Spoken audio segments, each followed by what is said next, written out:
সুন্দরবনে কুখ্যাত ডাকাত করিম শরীফ বাহিনীর সাথে কোস্ট গার্ডের বন্দুক যুদ্ধের পর বাহিনীটির ৩ সক্রিয় সদস্যকে অস্ত্র ও গোলা বারুদ সহ আটক করা হয়েছে।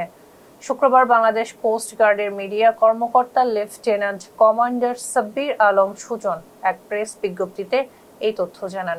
তিনি বলেন, স্বরাষ্ট্রমন্ত্রীর নির্দেশনায় সুন্দরবনে সক্রিয় বনদস্যু বাহিনী নির্মূলে Bangladesh coast guard operation restore peace in Sundarban ও অপারেশন ম্যানগ্রোভ শিল্ড নামে বিশেষ অভিযান পরিচালনা করেছে।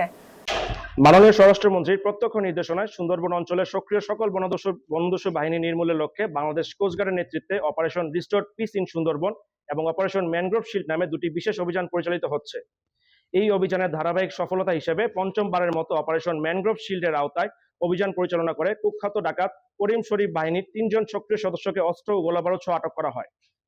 গোপন তথ্যের ভিত্তিতে জানা যায়, সুন্দরবনের কুখ্যাত ডাকাত করিম শরীফ বাহিনীর সদস্যরা বাগেরহাটের শরণখোলা থানাধীন সুন্দরবনের শেলা নদীর মোরা চানমিয়া খাল সংলগ্ন এলাকায় অবস্থান করছে।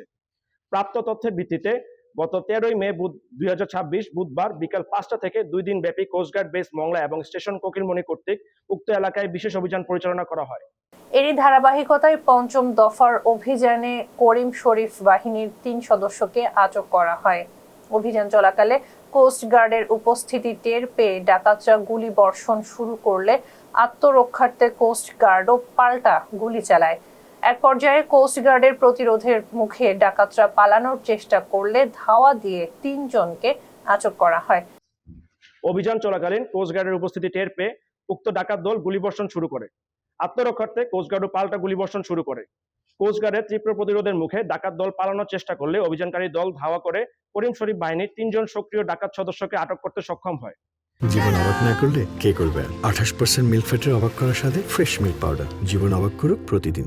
এ সময় আটককৃতদের কাছ থেকে 3টি একনলা বন্দুক, একটি দেশীয় পিস্তল, 49 রাউন্ড তাজা কার্তুজ, 187 রাউন্ড এয়ারগান গোলা, 2টি ওয়াকিটকি ও 4টি ওয়াকিটকি চার্জার উদ্ধার করা হয়। আটককৃতদের কাছ থেকে 3টি একনলা বন্দুক, একটি দেশীয় পিস্তল, 49 রাউন্ড তাজা কার্তুজ, 187 রাউন্ড এয়ারগানের গুলি, 2টি ওয়াকি-টকি ও 4টি ওয়াকি-টকি চার্জার উদ্ধার করা হয়েছে। আটককৃতরা হলেন মোরেলগঞ্জ উপজেলার মোহাম্মদ মেহেদি হাসান, মোহাম্মদ রমজান শরীফ এবং ফরিদপুরের ভাঙ্গা উপজেলার মোহাম্মদ এনায়েত।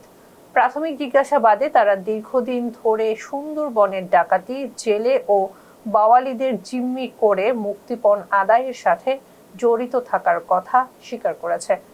আটককৃতদের বিরুদ্ধে আইনগত ব্যবস্থা প্রক্রিয়াধীন। সুন্দরবনকে সম্পূর্ণ দস্যু মুক্ত করতে ভবিষ্যতেও এ ধরনের অভিযান অব্যাহত থাকবে বলে জানিয়েছে কোস্ট গার্ড।